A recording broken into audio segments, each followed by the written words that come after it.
Hey everyone, on today's episode of Up Next in Commerce, I got to hang out with Eli Weiss, the Director of Customer Experience at Olipop. Have you heard of them?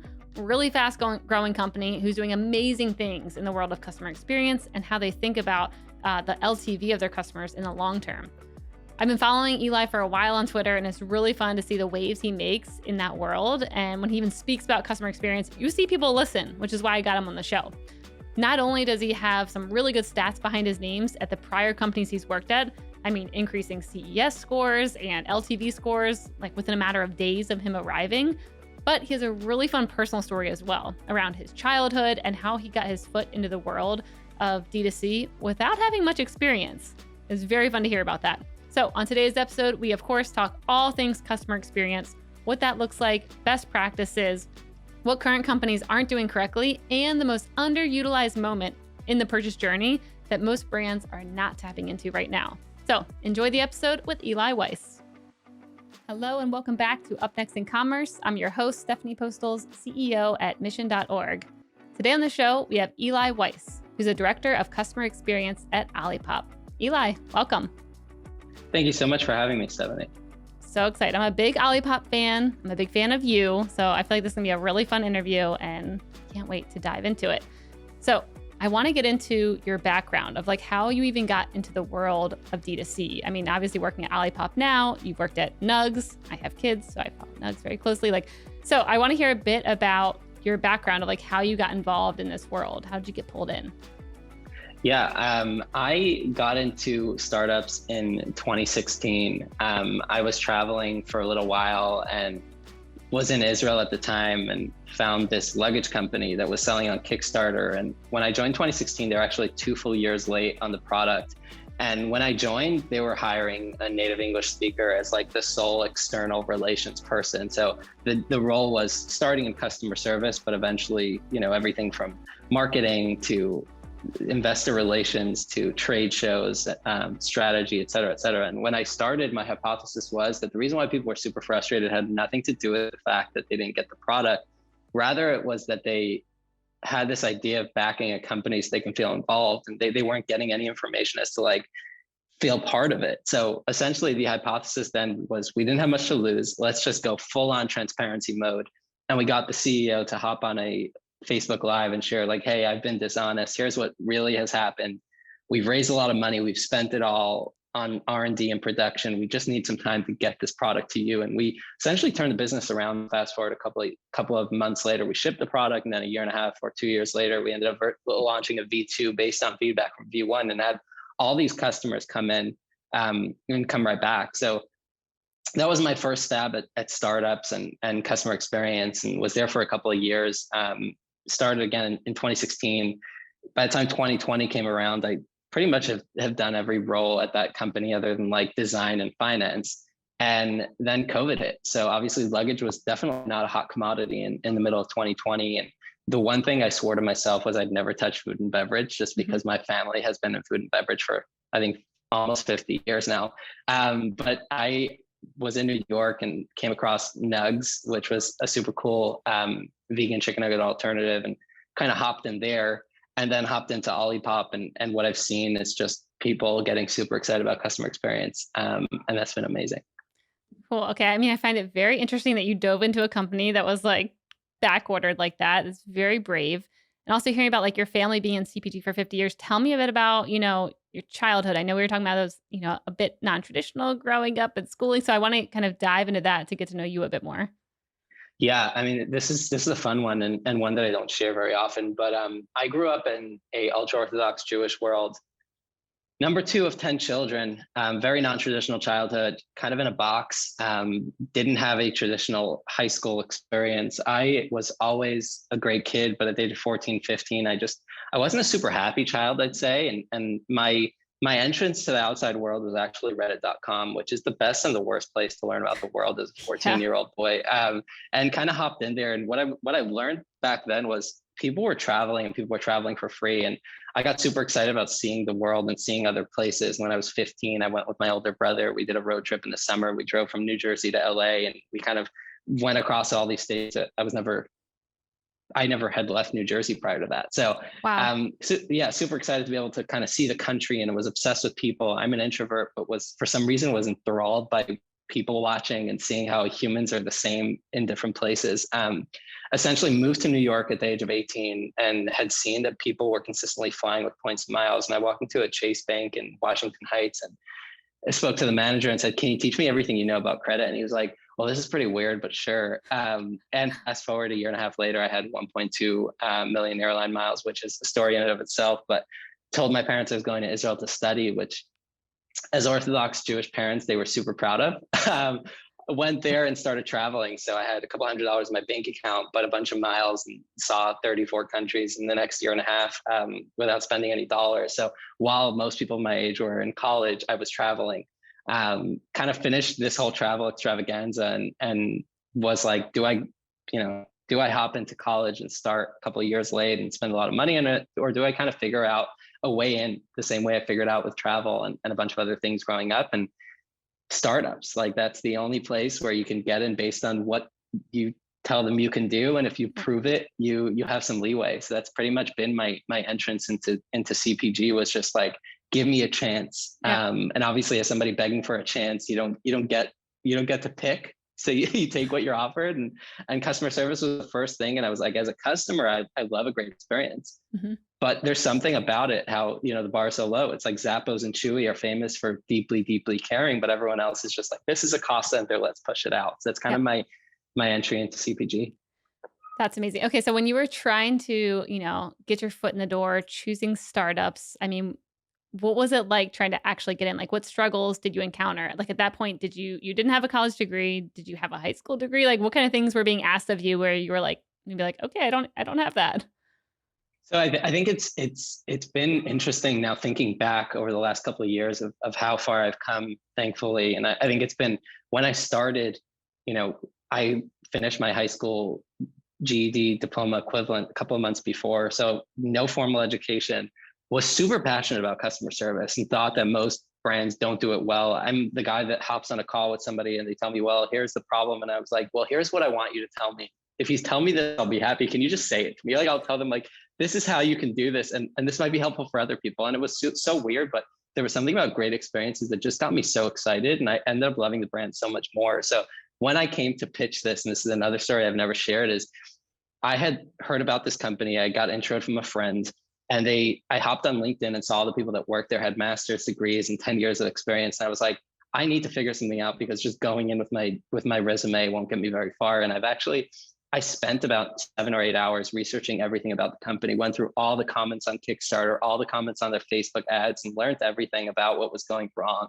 And actually came with a 2-slide PowerPoint presentation. Slide 1 is like, here's why your company's Slide 2 is how I think I can help it. And because in the Middle East and Israel in general, they really enjoy like chutzpah, like somebody that has that audacity. And the guy was looking at me like, oh my God. And then he was like, okay, you're in.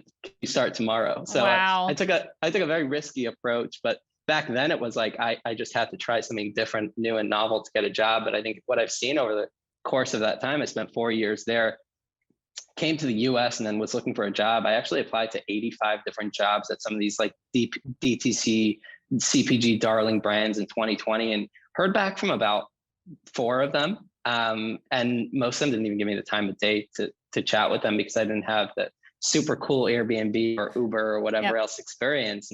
And what was frustrating to me is like the skill set I had was super valuable at certain companies, but I couldn't quite bridge the gap. And is a CPG job board for that exact reason. Is like, people have very specific wants and needs for their next role, but they don't have the ability to specifically search for those wants and needs. Mm-hmm. And that's been something I'm extremely passionate about, is matching great companies that deeply care about their employees to great employees that deeply care about customers. Wow. Okay, that's amazing. You started your own job board to solve a problem that you had and that the industry is having right now in general. What kind of results are you seeing from, like, maybe feedback from the candidates, and like, what are the companies saying who are kind of using this? Yeah, I mean, it's been amazing to kind of get in front of companies that I've known and loved and had an eye on. And so many brands that I was like, if I needed a job, these are the companies I'd apply to. And I think what we've seen is there are a lot of companies that have grown very fast, but don't necessarily have great employee culture, aren't necessarily safe places for employees to be in. And what we've seen is Glassdoor is generally like a more like, the angry people or the super Yeah. happy people. There's no real like there's no real normalcy in in the Yep. reviews there. So I think it's like knowing that somebody that deeply cares is vetting those roles and then putting them up on a board and getting people that are already into it. So people that follow me on Twitter and already love growth, retention, customer experience, and getting qualified people to talk to one another. I mean, the first couple of weeks have just been amazing hearing from people that are looking for roles that like, oh wow, these are the exact roles I'd look for, would never be able to find. And hearing from brands, it's like we're actually getting really, really great candidates into the pipeline because of this. This is like you said, I started this because of the need that I had, and it's some of the most meaningful work I'm doing right now. Wow, that's cool. Okay, so for anyone who's looking for a job, go to Eli's job board. He's got you the hook. That's amazing. Okay, so I want to fast forward. Actually, no, we're rewinding back to the world of, Nugs, because I want to kind of get into the customer experience aspect of this. Like when you were at Nugs, you were known for raising the CES score from like 73 to 97 within like the first 10 days of employment. And I think you raised LTV by more than like 30% and a bunch of other stats to show you're amazing. So I want to kind of dive into like, if you're approaching a new company, like maybe when you came to Olipop, or if you were to go to a new company today, how do you view day one of kind of like looking at the customer journey and experience and unpacking that to figure out how to improve it? Yeah, I think that's an awesome question. To zoom out just a little bit, I think giving a full understanding of what customer experience, when done well, really is probably important. I think the important thing about customer service or customer experience or whatever you want to call it in the past has been like, there's a fire, here's how you put it out. And I Mhm. think that's been very, very effective for kind of 1.0 of like, here's how you make sure customers aren't unhappy. But what we've seen in the past is like, as acquisition costs go up, we're kind of more focused on like, how do we build brand promoters, not in the way of like, we wait until people are excited and then say, here, can you promote us? But rather proactively look across the entire customer journey and make sure people are having their expectations met. I think on day one, let's look at expectations across the entire customer journey and see, are we delivering on what we're promising? So what that looks like on a very practical and tactical level is looking at ad copy. Is the ad copy you're pitching, is that actually what you're delivering when customers click place order? And then thinking through what's the next stage when they click on that ad copy, get onto your site, is your website experience seamless and easy? Are people getting the information they need, or do they have to reach out and ask questions via email?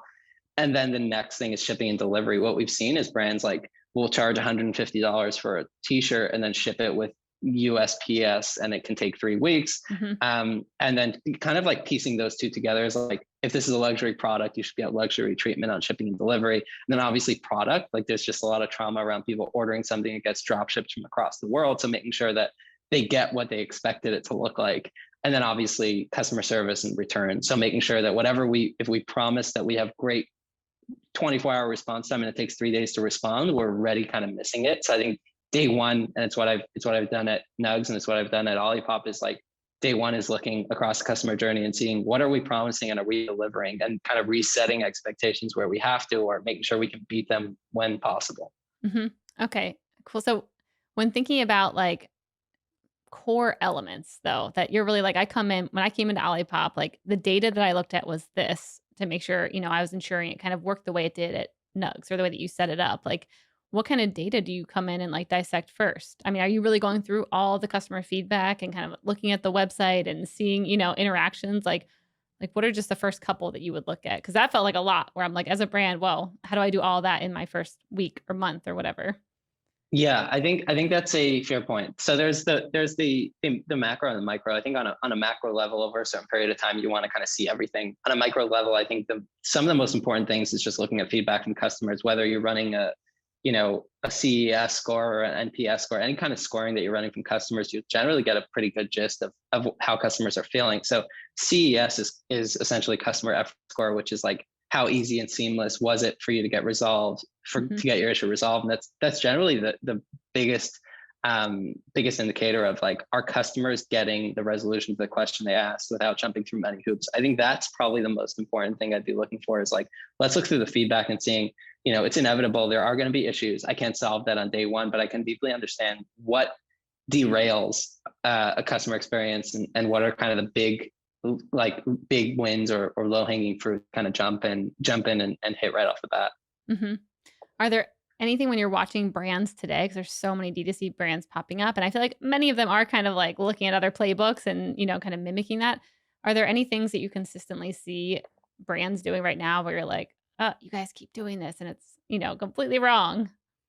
Yeah, I mean, I think there are quite a few, and I don't want to drag any brands, but I think the two things that I think about consistently are over promising on shipping. Like we've Mhm. seen brands say like, "Hey, we offer 2 day shipping," and then you order it and you're like, "Is it?" Because it's been 2 days, it doesn't come, and you reach out Yep. and they're like, "Well, it's 2 day shipping, but then we have processing time, and due to COVID," you're like, "I hear all of that, but why did you promise that? You promised that to get me across the finish line, and now I'll never come back again." The Yep. second thing I've seen is, most brands they start off and they're like, well, let's invest and hire a bunch of marketing people and get a bunch of agencies kind of all figured out. Let's outsource customer experience. And you're like, it kind of grinds my gears because the first 6 months of any product launch is like the most important time to keep that feedback coming into your email. Mhm. And it's like, if you're outsourcing your customer voice in the first 6 months of the business, how will you ever know what to fix? So I think Yep. those are the two big things that come up for me that I'm like, can you not outsource your customer experience on day one, please? Yep. Yep. But yeah. Okay. Yeah, that's great. And where do you put, I mean, as leading the CX team, like where do you guys fit within the org? Like where is it best positioned to have that team? I mean, I as us as a team, we're part of the marketing team, Mhm. which is what I've been begging for the last 5 years. Is like just put them. They are marketing. Like if Yep. done right, you're building brand promoters. The other part of the business that I think is a great place to put customer service is under ops. Like if customer service / experience can be directly reporting any sort of issues directly within ops, I think that's also a great place. Like I find that the focus for me is less on like where they're reporting to or what they're part of. I think the bigger thing for me is like, are you actually listening? Because Mhm. I think the biggest hurdle for customer experience is that for the last 50 years, it's just been the bottom of the barrel. These people get paid the least, get listened to the least, put out everybody's fires, have no control. And I think it's Mhm. going to take a lot more than just myself and a few others to change that. But seeing that customer experience has been glorified over the last 2 years and listened to is a fantastic step in the right direction. Yeah, I think that there's a lot of powerful moments that exist, and even the most unhappy customers are the ones that are maybe unsubscribing from their subscription programs or, writing negative feedback. Like sometimes those are the customers who actually can be the most engaged long term and like turn into the, highest LTV compared to anyone else because if you just take the time to like spend with them and listen to them, I mean, not many companies I can think of right now do you actually go to and feel like, "Oh, I actually feel heard now." And they, know my exact problem and they fix it and now I want to come back. Feels like that's kind of the bar that still needs to be met by, like, not a lot of new companies popping up right now. I mean, I think that's a fair point, and it's funny because when you think about the fact that there are a couple of easy wins that I think is important to share. Like what I've seen is 90% of brands you reach out saying you have an issue, the first thing they do is deflect. It's Yeah. like, we are so sorry for, well, COVID and UPS and USPS and FedEx. And it's like, from a customer's perspective, if I spend my hard-earned money on your brand, you could take it on a carrier pigeon or in a helicopter. Like it's your job to get it from your warehouse to me, regardless of whatever else is going on. And if there is a lot going on, I have empathy when you share what's going on proactively and not wait for me to reach out. So I think Mhm. that's been like the most annoying part of this is like, the bar is so low because like if you look at the space, like some of the big ones are famous for quite literally having a customer service line that they pick up the phone and is not Yeah. outsourced, right? Like How sad there's is that, that? People are like, right? "Yay, I get a person on this call." Like, And that's crazy. But then the flip side is, to your point, is like when you have an issue and you reach out to Zappos or Chewy or Wayfair or like anyone that invests in this, mhm, you are 10 times more loyal once they resolve the issue, which is what you just brought up. And that's like the future of CPG is like building brand promoters, not through doing cool activations on Instagram, but through deeply, deeply caring about how consumers are treated with the purchase experience with your brand. yep. I also think that there, is so many moments in the purchasing journey that are kind of missed that you could capitalize on. And I know that you've mentioned this before that there's, some underutilized moments that you should definitely be connecting with your customer that most brands don't even think about, maybe connecting and communicating with during that time frame. So I want you to kind of touch on that a bit of like what is the most underutilized moment if you still think it's the same one that maybe you had back in May when you're discussing this. Yeah, I mean, I think the most underutilized time is shockingly overutilized on the sale side, right? It's like when you think about post-purchase, like that is when a consumer, right after they place the purchase, probably have a little bit of regret of like, oh, should I have spent this kind of money on a soda, or should I have spent this kind of money on a bag or whatever it is? And that's a moment of regret. And I think that most brands in the 0 to 30 days after purchase focus on like, how can I upsell, cross-sell, resell, and every other selling mechanism in the books. Less focus on like, how do I cement the make you feel a good kind of way about the purchase you made. So whether it's like sharing brand stories, sharing the story of the founders, sharing what success using this product looks like. And then I think, kind of the second purchase and the third purchase comes naturally when you have those expectations met. But instead of focusing on like, how do I squeeze more money out of the customer, which is a lot of what growth marketing has been transitioned to, is like, we spend so much money on acquisition, how can I squeeze and squeeze and squeeze? Instead, focus on how can I make this person feel better about their purchase and feel kind of more integrated with the brand. And that will turn into money without you having to beg that person to purchase again. Yep. That's great. I think of so many subscription programs, even around like Hulu and Netflix, and how many people are like, I'm just going to get that HBO or Hulu subscription. 14 days later, I'm going to cancel. And like the moments in between, like so much the companies could be doing to convince that person to stay around, of like, hey, look at all the cool stuff on this platform. We have more stuff here than what you can even watch in 14 days. Like, I sure hope you stay around to day 15. Like, there's so much that can be done there that seems like a huge missed opportunity, which I love that you like touched on that point. I mean, I think what's interesting about that is that the previous subscriptions were like, the second you sign on, they never spoke to you again and hope that you forgot. Yeah. Right. And it's like, now we're seeing technology shift towards like, there are 1.5 million tools that can actually tell you like, hey, you have a subscription, do you want to cancel it? And they'll automatically cancel it for you.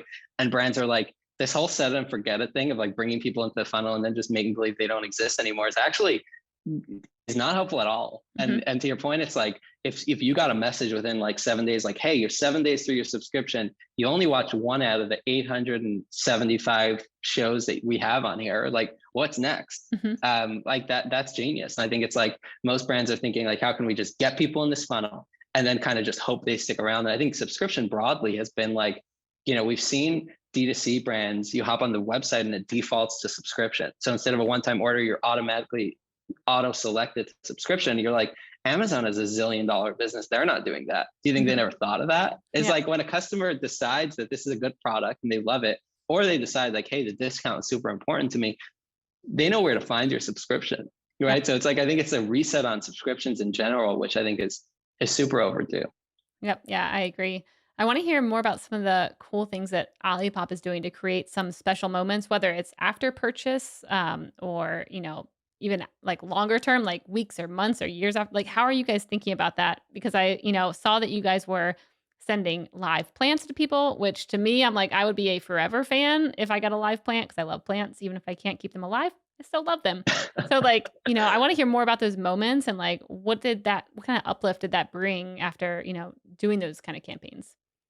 Yeah, I think what's been super exciting for us is the ability to be human again in commerce. And I think it's like, when we think about a couple of different things I think it's worth touching on is when we think about creating expectations, I think that's the most important thing. So when anyone signs up for a subscription, they get a plain text email from me explaining like, this is what you'll be getting out of this subscription. This is what you can come to expect. To kind of set the scene very early on. And I was like, this is what an Olipop subscription looks like. Here's where you can reach out if you have any problems, and get expedited support. Here's the perks and benefits of signing up for a subscription, just so we don't have any disappointment. That's number one. Number two, I think what most brands have yet to do, and something that we're working on at the moment, is like thinking, what does 3 months on Olipop look like? What does 6 months on Olipop look like? So we're a healthier alternative to soda that's actually been clinically studied by Baylor and Purdue University. And we're like, the body actually is affected when you add a bunch of fiber to your daily diet. So your microbiome is better. So what does your microbiome on Olipop look like after 3 months, 6 months, 9 months, and kind of just setting the framework of getting those messages over a longer period of time instead of the standard, like, you signed up, you're listening, let's send you 5 messages in 5 days. So that's been an interesting cool switch on that. To hop onto your second question around like the gifting and creating these moments, what we've learned is like, the second anything becomes super scalable, it just feels blah. It's like customers know when you did something special for them or when you did it for 700 other people. And nobody for a second thinks that they ordered 2 cases of soda and they're getting a plant that costs more than the soda does, right? So it's like creating these moments of showing customers that we deeply, deeply care. What we've transitioned to in the last couple of months is, instead of sending to 50, 60 people, we'd rather find people that are at an interesting time in their life, whether it's a great time or a not so great time, and really showing them we care as humans. 2 stories that come to mind recently is, we had a customer that canceled their subscription and said like, hey, I'm canceling this because we have massive flooding in the area. And my team, just quick thinking, what would a friend do? What would a family member do? When we sent them dinner from Olipop, and obviously cancel their subscription, we're able to be there at that time.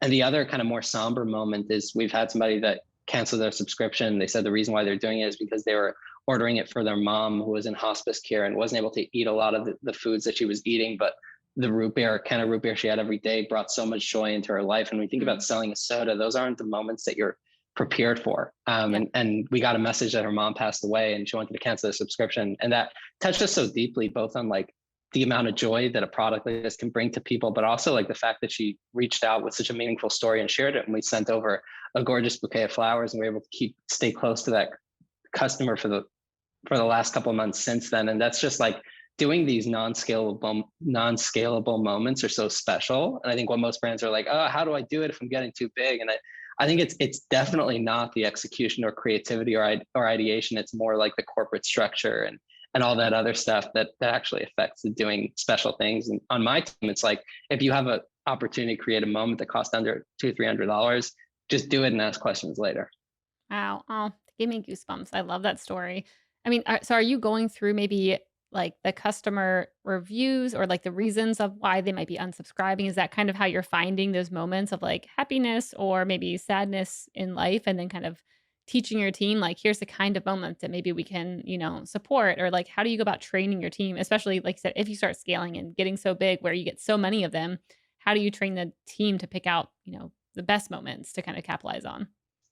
Yeah, that's a good question.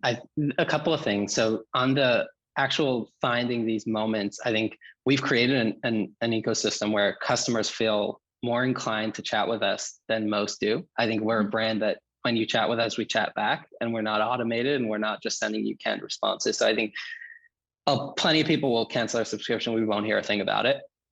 Some of the people that are reaching out are like, hey, they've chatted with us in the past, and we have a relationship with them, and those are where those stories come in. As far as training, I think that the biggest misconception around customer experience is like, it's for the people that love talking to people. And ironically, it's not at all that, because people that are talking to you are generally super angry, and it takes a lot of empathy, a lot of EQ, a whole bunch of reading between the lines and creative thinking to be able to resolve and tactfully walk through these issues and help customers out. So I think when I'm hiring, I'm looking for people that are so obsessed with making things right and turning a frown into a smile that I'm pre-selecting before they even hop in. So the people I hire are genuinely excited to do that. I don't have to tell them twice. So I'll do it. I'll model that behavior, and then they'll be like, well, that seems pretty easy. And then they already do it on their own. So I'm at a point where my team has far exceeded anything that I've done in terms of creating these special moments. And it's been, I mean, honestly, some of the most meaningful part of my career is just watching us blossom into an organization that puts the consumer first every day. It's great. The importance of key hires always makes everything better if you find the right people. Who knew? Yeah. So, I mean, when thinking about acquiring new customers, I mean, you guys, grew quick, very popular. Like, how do you think about bringing in new customers now? Because when you think about like competitors, some people are comparing you to like Coke and like very unhealthy brands, which to me, I'm like, I don't even get how that's like a comparison. But are you looking at those current customers maybe and like pulling them over to you guys? Or are you going after a whole new audience base that would be like interested in just like a healthier alternative? Yeah, I mean, we're definitely going after people that drink legacy soda. I think the interesting thing is what we've seen is when we do these like soda style ads with gorgeous pour shots over ice, it's actually a cheap way to acquire customers because it gives you the same cues and nostalgia that you've had watching the other ads. The problem long term is that the people that hop in are thinking that this is more expensive, so it's obviously going to be double or triple as good, right? What we're missing is like we're seeing cheap acquisition, but then we're diving deep into the data with tools like Source Medium and seeing that the LTV on those customers is actually not optimal at all. And we'd rather in our case, add a little bit more friction into the journey by adding more educational content and kind of putting, which is the weirdest thing to add friction to a customer journey, but it actually makes sense because people do a little bit more research and then they get it and they're like, this is crazy that I'm getting slippery elm bark, kudzu and so many others, plus 9 grams of fiber in every can that's clinically studied to improve my microbiome, and it's only $2.50, right? So I think it's like that shift in mindset has been super impactful. I mean, the other thing is like we've grown, I think, like 600x last year, and we're on track to double that this year, which is bonkers. But I think what's interesting is that with the pace of D2C moving towards a certain direction and startups being in a great place, we've actually been able to get Olipop within arm's reach of every consumer across the country in 3 years. Something that took legacy soda brands years or decades. So I think it's been interesting to kind of see that shift towards people really caring about the things they put in their body, people willing to read a label and understand what's in it. So all that's been beneficial. Well, that's so interesting talking about like adding friction to the customer journey. Definitely haven't heard that, which is why now I'm going to focus in on that a bit more. I mean, how long are you kind of running that campaign to figure out the LTV to see like, okay, at this point, we actually need to add a little bit more friction to make sure we're, getting a good customer who's not going to cancel after day one. Like, how long are you kind of looking at that data to really figure out, like if a brand should implement a little bit harder of a journey before purchasing?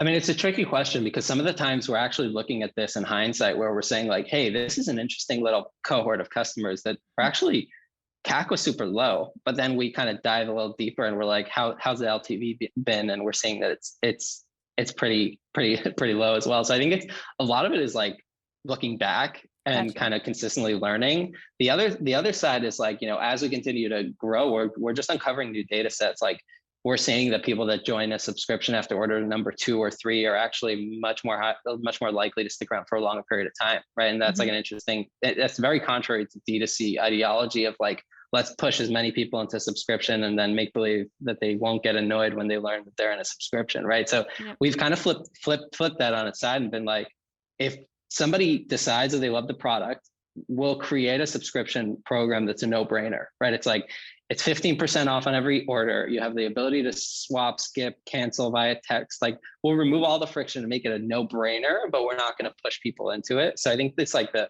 constantly, and then obviously we can like take a look at like audiences that hopped into our subscription and market towards them. But I think broadly we've seen that the better we set people up from the beginning to understand the depths of what our product can do for you, the better chance we have for people to purchase more than once or twice. That's great. I mean, you guys are definitely flipping everything on its head of like what a lot of D2C brands are doing right now and kind of choosing the opposite, which I love. The one thing I wanted to touch on too was around retail. So I think, in the earlier days, you guys were heavy in retail, like the majority of your revenue was from there. And then I think it's probably up to maybe like 40-50%, maybe more is now like D2C revenue now. Correct me if I'm wrong. I'm kind of like winging it with the numbers. But like, what does that shift look like as, you kind of went from so heavy retail focused to now so heavy D2C? Yeah, I mean, I think we're about 30 or 35% D2C, so pretty close to the number you shared. But I think the difficult part is like, and this is like $1 billion solution that's in the waiting. But on a retail shelf, we're just a can. Our can can be prettier, like there's a lot that we can play with, and we can put nice, shelf wobblers and things on the floor and on the side and all that stuff. But at the end of the day, like the power of having a D2C brand that you can be in control of every single part of the customer journey, aside from all the data you're getting, right? Like you're seeing brands go straight to Amazon and lose all their data, but it's easy. But on our end, it's like, aside from all the data you're bringing, you can actually fully control every part of like, we think that this needs optimization and that needs optimization. The interesting part about being on both D2C and retail is that we're also able to see that flywheel. Like people will purchase us on D2C and then leave their subscription. We'll ask them why, and they'll say like, I started buying you at Sprouts, or I started buying you at Whole Foods. And we have vice versa. People will purchase online, and when we ask them, how do you hear about us? They said, we bought you in retail. So I think that's been interesting to kind of dip on both sides, and seeing that flywheel has been fascinating. But I think as a brand, I think it's so imperative to have a direct consumer channel to be able to A, gain those insights, and B, being able to deeply connect with these customers. Like the amount of buzz we can create on our D2C from great experiences those people end up telling all their friends, and then when they walk into Whole Foods, they're like, Olipop, that's a brand we heard about, and it's been phenomenal to be able to kind of watch those both sides grow the business.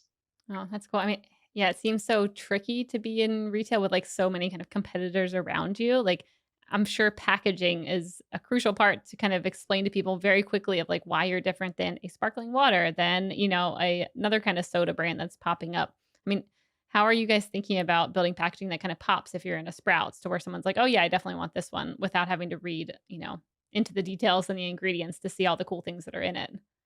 I mean, I think we kind of we struck a chord with our packaging. I think it just fits an aesthetic that was, you know, super in when we Yeah. started. I think at this point we're large enough as a brand that there's brand recognition around the label. I think when you start, it's super tricky because you can create this like label that pops out and looks like a crazy can. It doesn't mean that somebody's going to purchase it, right? It's Yeah. like some people are attracted to those wild labels. Other people are looking at the nutritional values. So I think it's tricky to kind of predict like, oh, this is a can that'll definitely sell. And the flip side of that is it's also important to realize that selling once is easy. Like anyone can get a customer to purchase once. It's the repeat that's difficult. And that's where the money is. And that's also where like you can create a funnel on D2C. Like you can bring 1 million customers in. If they don't repurchase, you're just barreling towards a super quick exit. And the flip side of that is like that worked 5 years ago. Now investors and strategic, private equity, they're all looking at LTV as well. So Yep. I think we're in a tricky situation where all those fake it till you make it brands of like,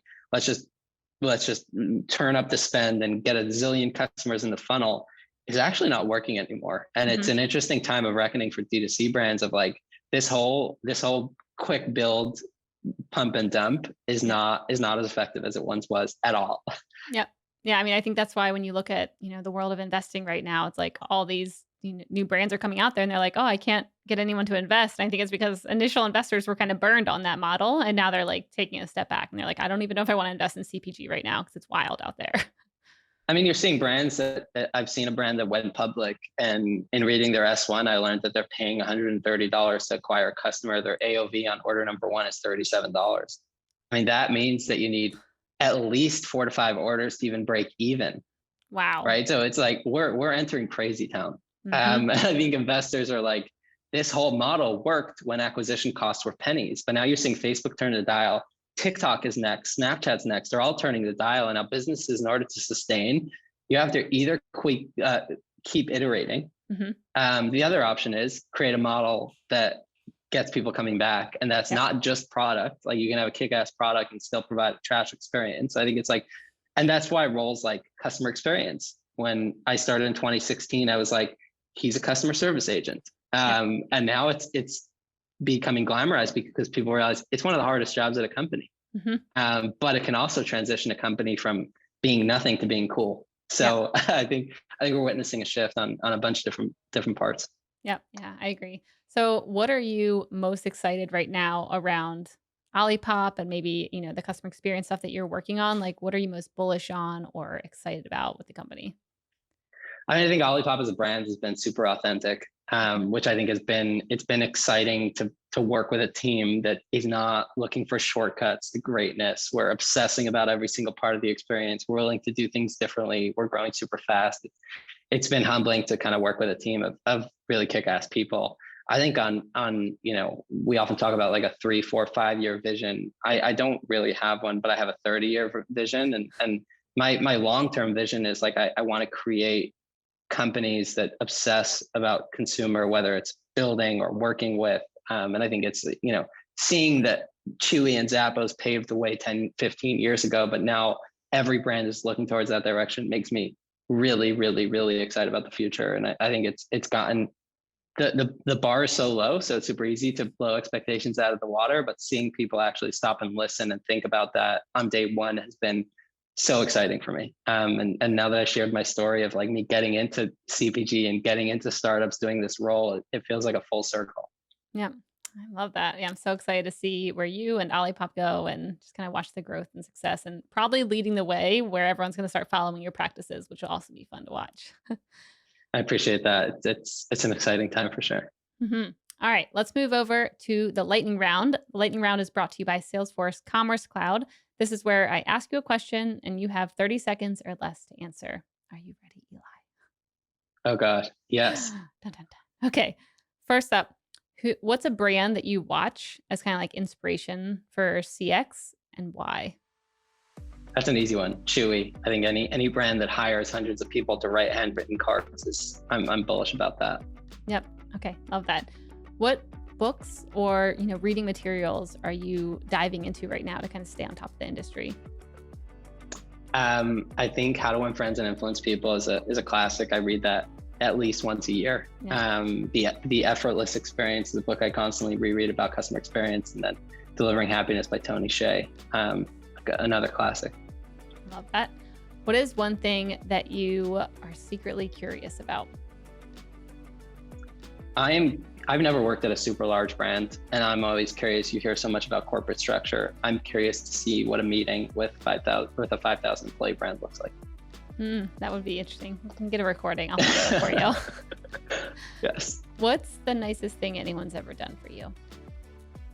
I mean, I think that something that might sound pretty juvenile, but is super important is, pretty early on in my career, I've reached out to some people in the direct consumer and CPG space, and having people that were way further ahead of me take time out of their day to talk to me and learn about my aspirations and career goals has been so inspiring, and something I still try to do as much as I can. But I think way back then I was like, why would this person even want to talk to me? And seeing that so many people are so kind and friendly, that's all right. You got time. Has been amazing.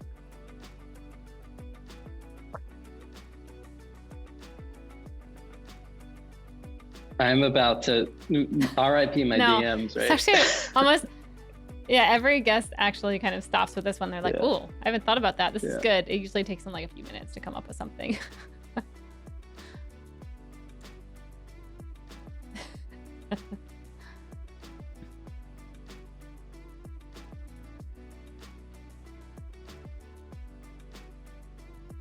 Thank you so much for having me, Stephanie.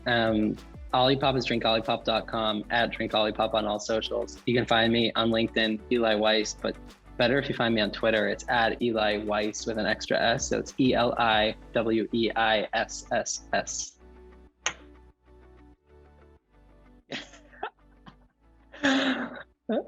Thank you so much. This has been awesome.